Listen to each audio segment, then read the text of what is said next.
Welcome back, everybody, to Constructive Uncoupling, the podcast devoted to amicable divorces. I'm Judy Weigel, your host and amicable divorce expert. Why? Because that's all I do, amicable divorces. This episode will be devoted to a book by a man named Bill Eddy. Now, I interviewed Bill Eddy in January of this year. It's a two-part interview, January 8th and I believe January 15th. Bill Eddy is the world-renowned leading guru on divorcing people with personality disorders, high conflict people in legal disputes, and everything about children. Bill started out as a social worker, went on to be a family law attorney, and then a mediator. But the book that I'm going to be promoting, because it's phenomenal, and I would love for you to buy it, the title of it is Don't Alienate the Kids. So this is about co-parenting and making decisions during a divorce so that the kids aren't alienated. And what I wanted to do was read to you from the introduction of the book, because in the introduction, Bill lays out why parental alienation happens, how to identify it, how to know when you are doing things unknowingly that may be promoting parental alienation and alienation of the children.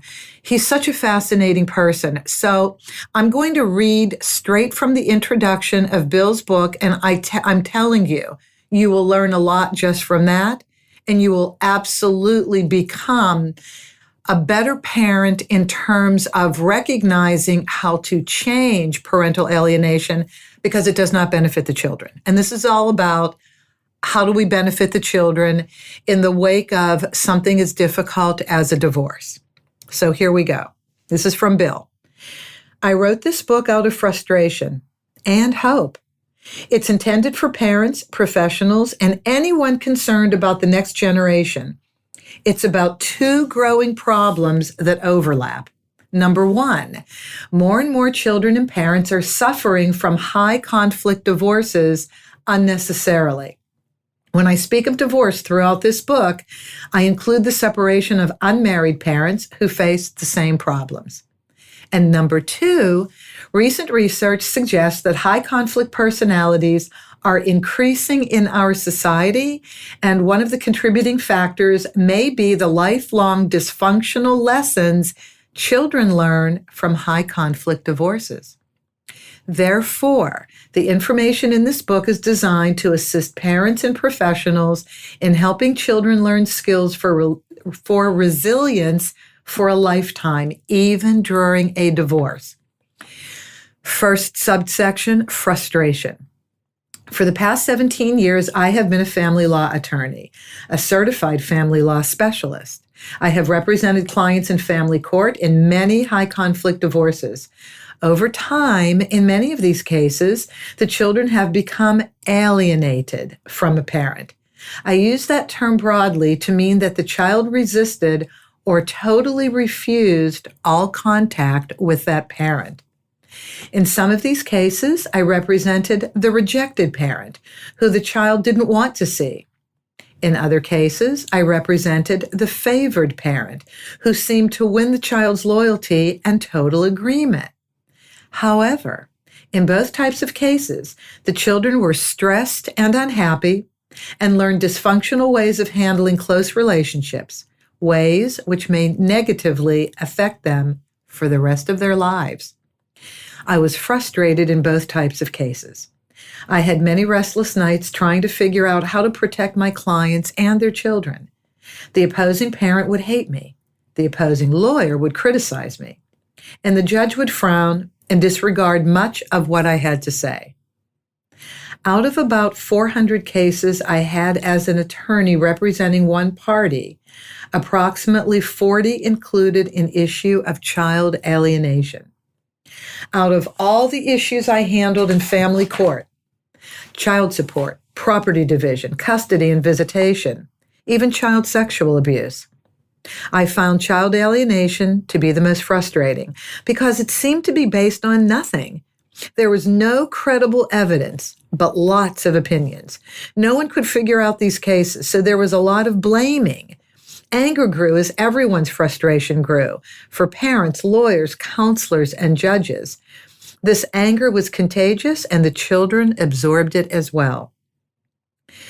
I always intended to focus my law practice on divorce mediation. After 15 years of representing clients in family court, as well as handling about 1,000 mediation cases, I finally stopped taking court cases.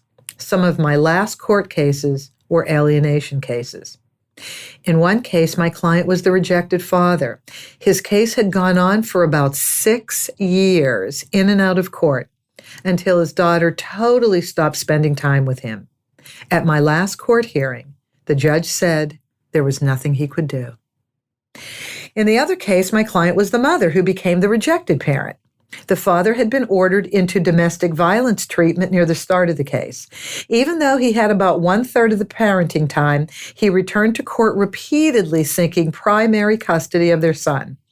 Even after the judge sanctioned the father once for a totally unnecessary hearing, he kept bringing the mother back to court.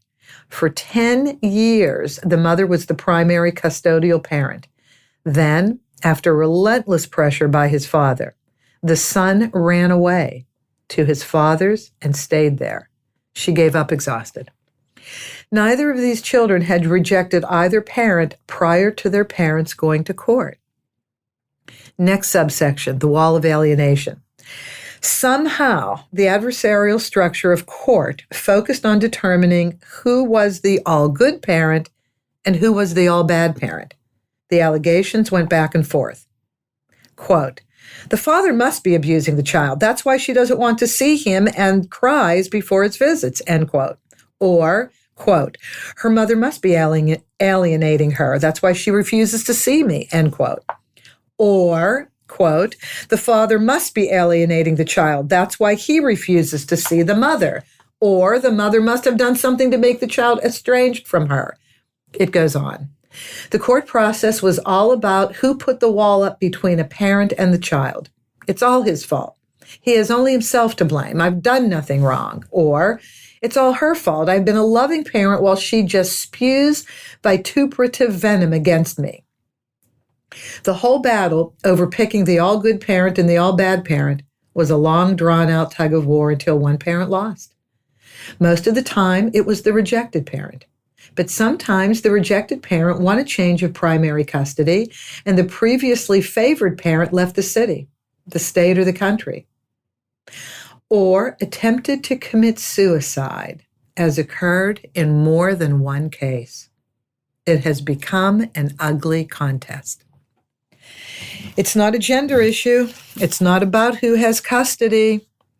What alienation is not. From all of these experiences, I learned a lot about what alienation is not. It's not a gender issue. I have represented fathers and mothers who were the rejected parent. It's not about who has custody. While most rejected parents have been the non-custodial parent with less parenting time, I have represented several custodial parents who became the rejected parent. It's not just a defense against child sex abuse allegations. Child alienation is an issue in over 20% of contested custody cases at court, yet child sexual abuse is alleged in only about 2 to 5% of contested custody cases. It's not just a defense against domestic violence allegations. From my experience, perpetrators of domestic violence engage in more alienating behaviors than victims of domestic violence. It's not just a defense against child abuse allegations. I have seen cases where one parent had abusive behaviors and the other parent had alienating behaviors. I also know of cases where a parent with abusive behaviors also engaged in alienating behaviors. Okay, this is getting crazy making, I know. And the other parent had neither abusive nor alienating behaviors. I learned that abuse and alienation are independent sets of behavior. It's not a common symptom of child abuse or domestic violence. Most abused children are not alienated. Most love their parents but want the abuse to stop. Many fear their abusive parents and are very careful not to upset them. Most would never say they hated the parent or would risk running away. Behaviors I have seen much more common in alienation cases, not abuse cases or violence cases. It's really interesting, isn't it? It's not caused by one disparaging remark or incident. From my experience, alienation is a gradual process which may begin before separation, but mostly grows during the divorce process. And this is why I'm taking a break here.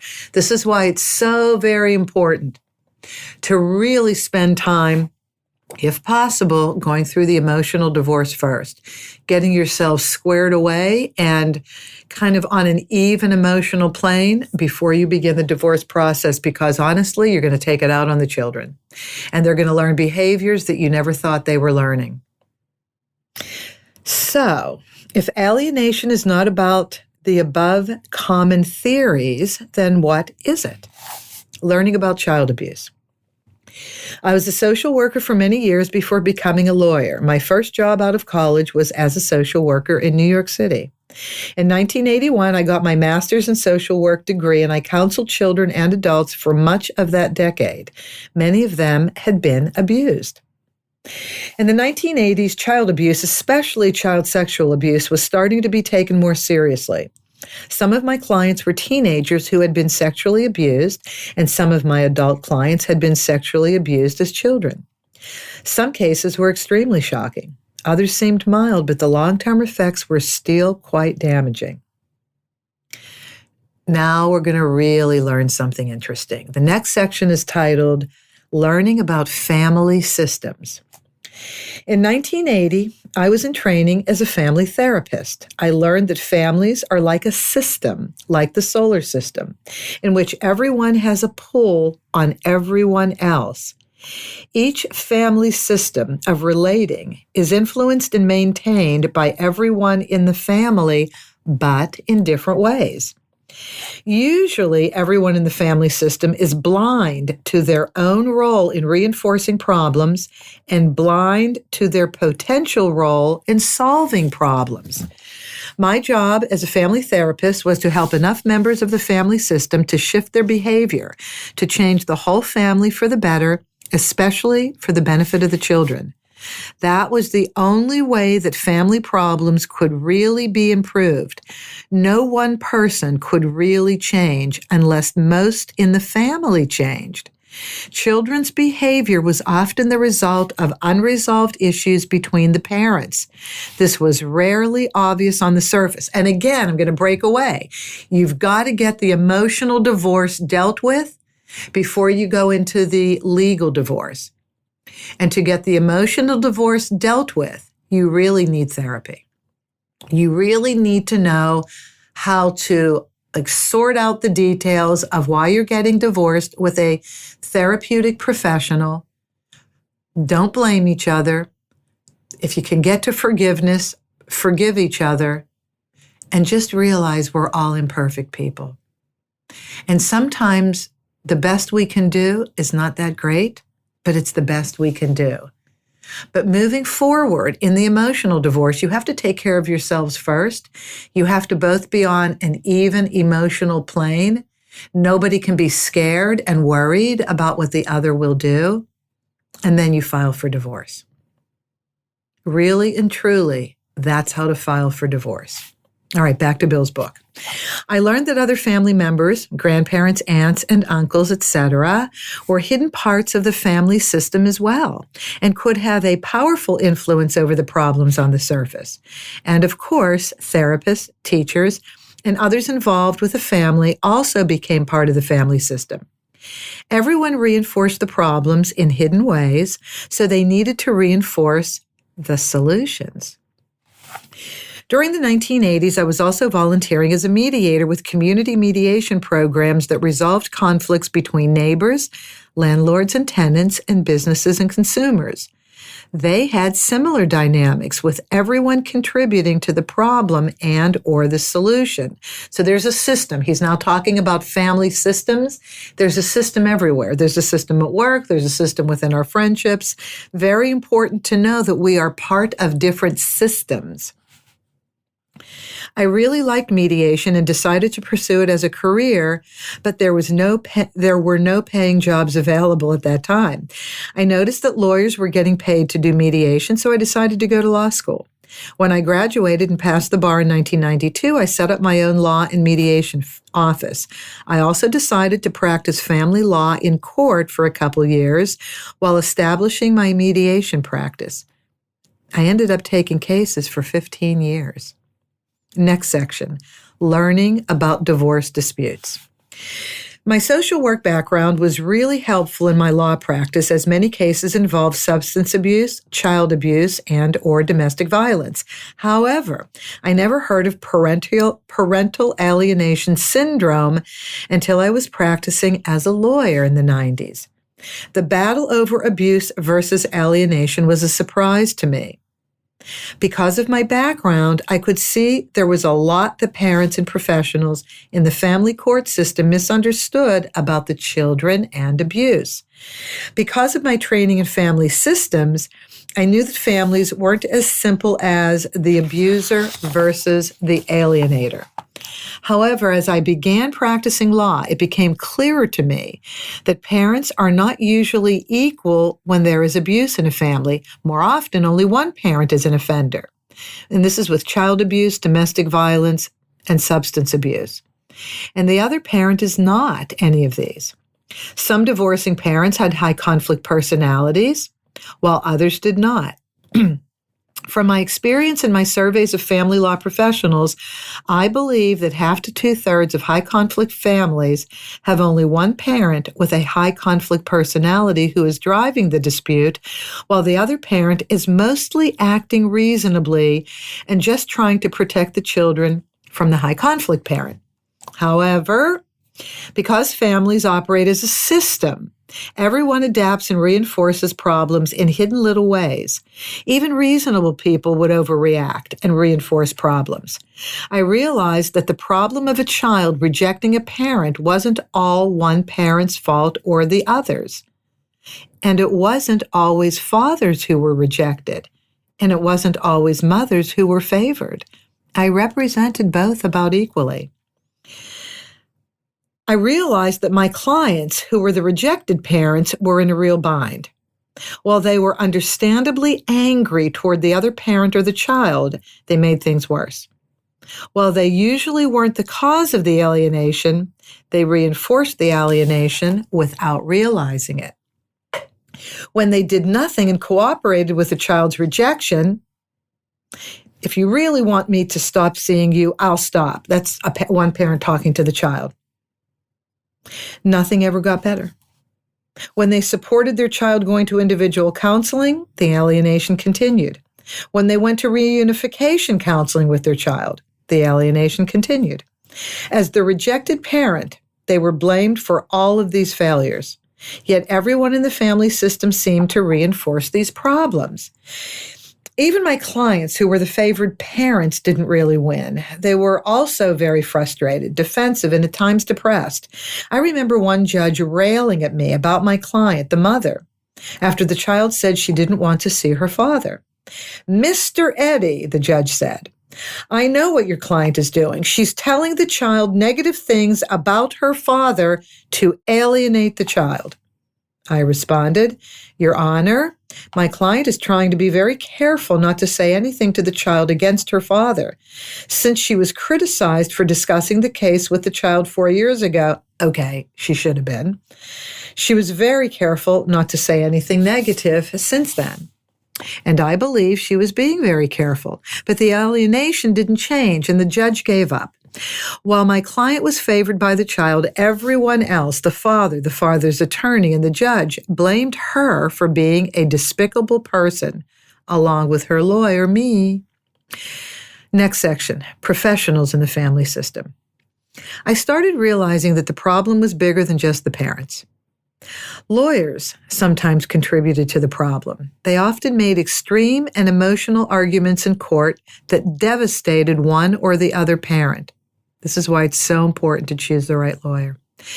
As a lawyer, I learned early on, after temporarily losing a custody battle, temporarily, he says, that I couldn't just say that my client was doing a good job. I had to attack the other parent as doing a horrible job. I learned that's what worked in the adversarial process of custody battles. And this is so horrible. Judges sometimes contributed with their anger at the parents and made extreme orders in an effort to gain control, such as supervised visitation or no contact, while an investigation labored on for weeks or months to see if allegations were really true. They criticized one or both parents. They tried having long hearings. They tried having short hearings. They tried ordering counseling, ordering lawyers for the children called guardians ad litem, ordering psychological evaluations. They made threats. They fulfilled threats. But children remained alienated or became even more alienated. I mean, this is the ugly truth about what happens. I mean, court is there for a reason. If you really, really, really can't get decisions made and you've tried so hard and your attorneys can't even help, then you go to court because you really need the judge to make decisions. But if you can avoid court, avoid it. Really work it out in mediation. Even counselors seem to contribute to the problem at times. Each parent's counselor would report that his or her client was really great and had no problems to work on. For example, the mother's therapist. The father just doesn't understand how hurtful he has been to the child. The mother is merely trying to protect the child from his negative behavior and poor judgment. She's doing a good job. The father's therapist. The father has a lot of insight into himself, and frankly, I can see no behavior on his part that is causing the child to resist seeing him. Then, of course, individual child therapists are often ordered for the child in these alienation cases. Everyone hopes or expects that the individual child therapist will be able to turn the child's attitude around. Then the child and the rejected parent will reconcile. Sometimes these individual child therapists work valiantly to be supportive of both parents' relationships with the child. But sometimes they succumb to agreeing with the child's rejection of one parent. They agree that the child is realistically estranged from that parent and that this is a reasonable position for the child to take. For example, the boy is so angry with his mother that I wouldn't even recommend a joint session with the mother yet. The boy needs to stop being so angry at what she has done first. She should work on herself to be more accepting of his negative feedback about her new relationship. She worked on herself, but the boy never stopped being angry with her, so nothing ever changed and the boy stopped seeing her. Okay, embodied in this last quote, by the way, she should work on herself to be more accepting of his negative feedback about her new relationship. If I can impart one thing to you in this episode, and I've talked about it in other episodes, if you can avoid having a relationship or presenting that relationship to your children until your children are at a place where they have adjusted to the divorce and are happy again, you are going to screw them up potentially with a new relationship. They have to sort out the details of the divorce first. They have to learn how to live in two houses. They have to understand what divorce is. They have to feel confident that their parents still love them. They have to be on a schedule that flows well. Then you can introduce them to a new relationship. But I am telling you, if you think that going through divorce entitles you to feel good through a new relationship before the divorce is over and before all the details of the co-parenting schedule are sorted out, you're just heaping a load of trouble on your children. Not that the new person you're bringing into their lives is horrible. Maybe they're fabulous.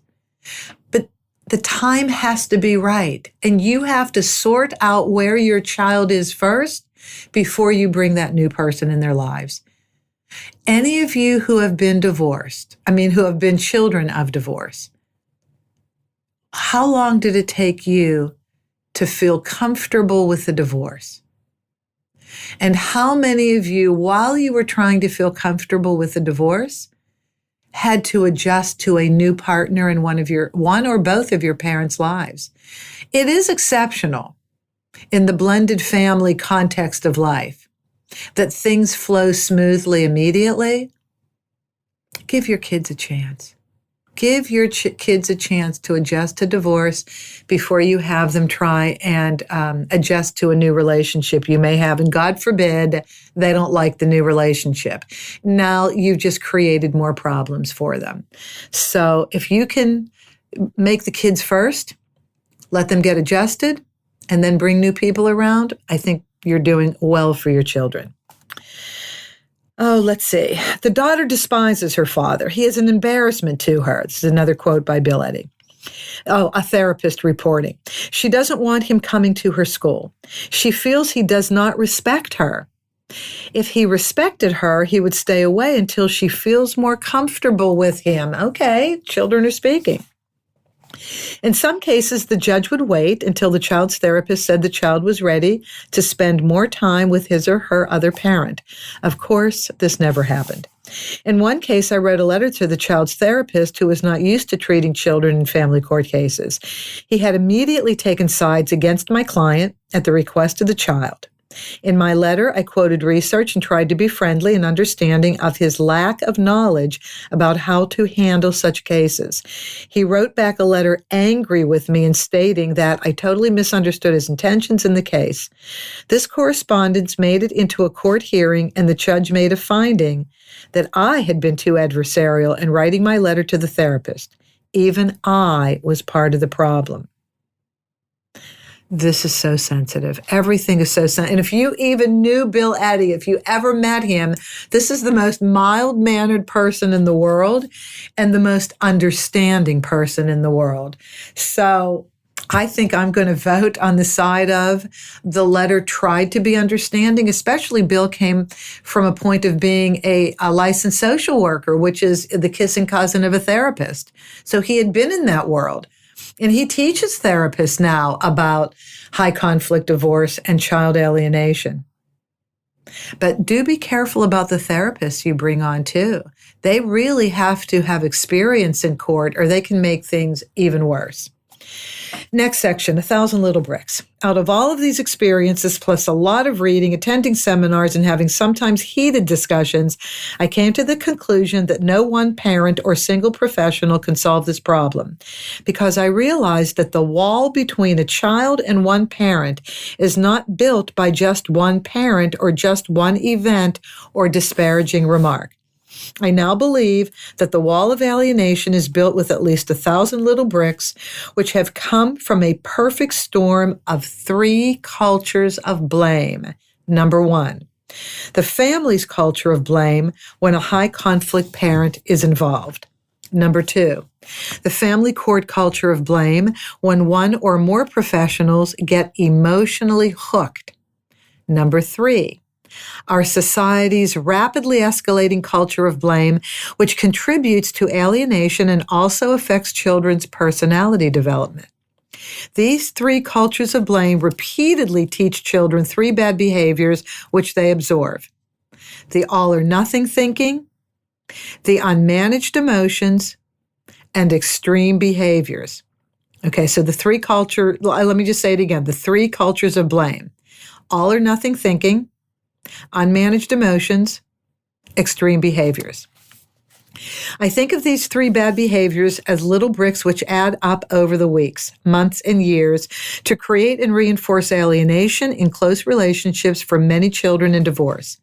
When children are exposed to enough of these bad behaviors, which are the little bricks, their unconscious solution to the family conflict is to absorb an all or nothing view of each parent, one all good and one all bad. They express their feelings with great intensity and often have uncontrollable outbursts against their rejected parent. Extreme behaviors become normal as parents yell at each other in front of the children at parenting exchanges. Lawyers argue for extreme measures, no contact or total custody reversals. Counselors say that it is reasonable that a child has rejected a parent. Realistic estrangement, it's called. So just accept it. And judges make extreme orders, no contact, total custody reversals, or just give up. Next section, hope. Despite all of this, I have hope. I believe we have the knowledge and potential to turn the corner and change these cultures of blame into cultures of learning skills. We just need enough reasonable people to learn the skills and teach them to the kids. These 3 big skills are flexible thinking, managed emotions, moderate behaviors. Flexible thinking, managed emotions, moderate behaviors. So if you compare the two, the culture of blame, all or nothing thinking, the cultures of learning skills, flexible thinking. So all or nothing thinking turns into flexible thinking. Unmanaged emotions turns into managed emotions. And extreme behaviors turn into moderate behaviors. These are the skills for handling a rapidly changing world and an unknown future. They are the key skills for close relationships, decision-making, and leadership. Children who learn these skills will have unlimited potential because they will be able to handle problems without becoming overwhelmed or distracted by blaming others. The children who learn these skills will be the problem solvers of the future. So how do we do this? First, we all need to really understand that the problem isn't about bad parents, but about bad behaviors. Many people's bad behaviors. Then all of us need to be involved in working on the solution. No one person, parent or professional, can prevent or repair alienation. It has to be a change in these cultures, family culture, the court culture, and so the society culture surrounding the child. What really gives me hope are 3 new developments. Number 1, abusive cultures can change. For example, a recent comprehensive study by the U.S. federal government showed that child abuse reduced between 1993 and 2006 at a rate of 23% for physical abuse, 33% for emotional abuse, and 44% for sexual abuse. Unfortunately, the economic downturn since 2008 has increased child abuse once again. But we now know that we have the ability to make a large-scale change for the benefit of children when enough people work on it. Number 2, brain research has new discoveries about how children learn. In this book, I will explain some very new discoveries which can be used to help parents help their children develop skills for resilience rather than alienation. Number 3, cognitive behavioral therapy methods are having success in changing people's behavior. Even some people with personality disorders can change by learning small skills in small steps with lots of structure and encouragement. Some no longer have a disorder. Personality disorders are rigid patterns of distressful thinking, unmanaged emotions, and behavioral problems dating from childhood. And he's going to talk about this in Chapter 1. By recognizing that many people going through the legal system have these disorders, courts can require efforts to learn skills rather than focusing on shame and blame. By recognizing these disorders, courts can become more effective at understanding who can change and who can't, which is essential in the protection of children. And I just want to tangentially say, Bill is starting to work with courts and judges around the country to really change the way they think and look at custody issues. For these reasons, I have hope. But as I will explain in this book, it is urgent that we work together to help children learn these skills now. The future of our society may depend on it. If you are a reasonable parent is the last section. If you are a reasonable parent going through a separation or divorce or are considering separating, this book is designed to help you avoid experiencing a high conflict divorce. Even if neither of you is a high conflict parent, the actions you take and the ways you deal with your children can unintentionally teach them high conflict behaviors, which can become part of their personality development for a lifetime.